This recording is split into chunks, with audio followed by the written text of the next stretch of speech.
to Local Lifestyles, everyone. We've got Dr. Jonathan Carroll with us this morning. Good morning to you. How's it going? Good morning, Stacey. It's going well. How about you? Doing good. And, we were chatting just a minute before we started the interview, and everybody is dealing with all kinds of things these days. Lots of change in our world, and it seems like, more and more can happen every day that we wake up. So we're going to talk this morning kind of how everyone can deal with that within themselves. Right. Thank you, Stacey. So we're about to enter the beginning of our second year in dealing with a pandemic, which of course can feel very personal. It helps to remember that literally everyone across the globe is dealing with the same thing. The pandemic has brought about significant changes as well as a call to several kinds of new normals. Which is language that's been kind of universally accepted now to talk about how change has happened post-pandemic. Not to mention, in the middle of 2020, unprecedented racial tension and violence yielding protests and the like.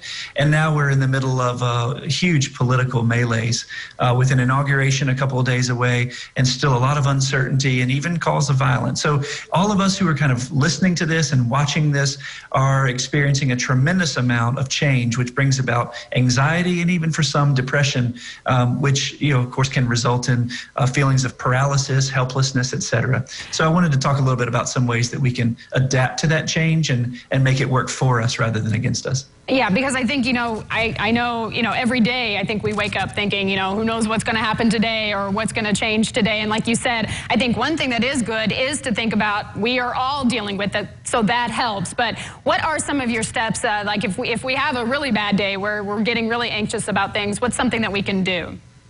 In almost all major religious traditions, there is the belief and understanding and expression that one of the only things we can depend on is change. Change is a constant. So this is something that we know, but it doesn't make it any easier to live with and adapt to. So first things first, I want to talk about the importance of reframing. Sometimes we get ourselves in kind of a negative thought pattern or a negative feedback loop, and that can happen very automatically for us. So I want to invite people to think about what they're thinking, which is something that we don't always do. If I'm having a relatively negative reaction to something, my options for how to respond or react to that are varied and multiple. But sometimes I might feel like there only is one reaction, that's stress, anxiety, fear. But I have a lot of other options at my disposal. So I need to step back and think about what I'm thinking and then try to reframe it. Is what I'm thinking accurate? Where does that come from? How do I remember feeling that before? What can I do to kind of challenge that? And in a sense, assign new meaning. I, as the feeler, as the experiencer, get to decide how I feel and what I want to do to respond to certain stimuli.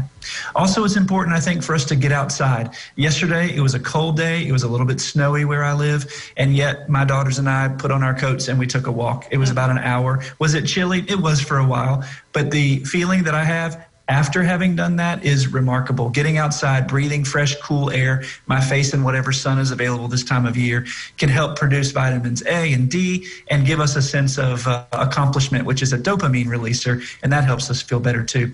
Also, watering plants. If you don't have any, go buy a plant that you can water. Connect with someone on the phone if you can, socially distanced visits as well. And then writing to people, handwritten letters and notes can really get a sense of I'm in control. This is something I can do. This is something I want to do to connect to other people. And eat fruits and vegetables, which really changes how our brains operate as we change our thinking.